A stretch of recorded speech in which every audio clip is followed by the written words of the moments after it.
Good morning, everyone. Today is March 23, 2020.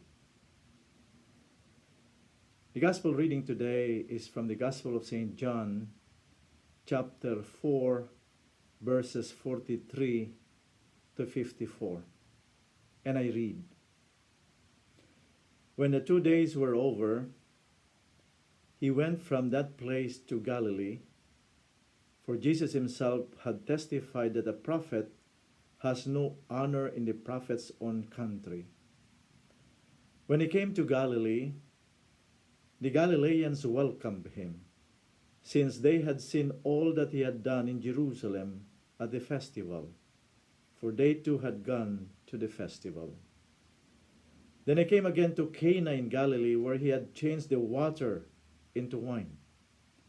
Now there was a royal official whose son lay ill in Capernaum.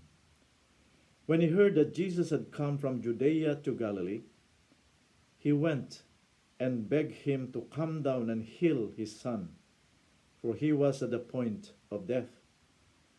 Then Jesus said to him, Unless you see signs and wonders, you will not believe. The official said to him, Sir, come down before my little boy dies. Jesus said to him, Go, your son will live. The man believed the word that Jesus spoke to him and started on his way.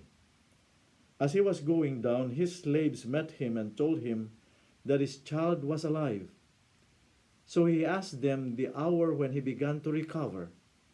And they said to him, Yesterday at 1 in the afternoon, the fever left him.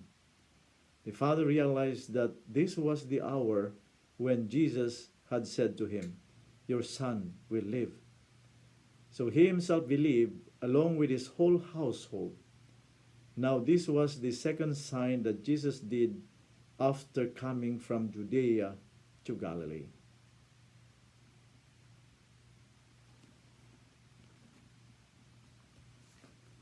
Brothers and sisters, today we find Jesus again in Cana of Galilee, where he had previously made the well-known miracle of changing the water into wine. Now on this occasion, he performs a new miracle, the recovery of a royal official's son. In spite of how spectacular the first one was, the second miracle is undoubtedly more valuable, for what Jesus solves with this miracle is nothing material, but a human life. Now, what is so remarkable in this case is that Jesus does not go to Capernaum to directly heal there the sick one. He performs the miracle without moving from Cana. The official told him, Sir, come down before my child dies. And Jesus replied, Go, your son will live. And that should remind us all that we can do a lot of good from a distance. That is, without having to make us present wherever our generosity is requested. We can thus help the third world simply by collaborating economically with our missions or with Catholic organizations that may be working over there. Or let us help those in need in the marginal suburbs of the big cities with our contributions to institutions like Caritas International, without our having to set foot there. Or we can even make a lot of faraway people happy by means of just a telephone call, a letter, or an email.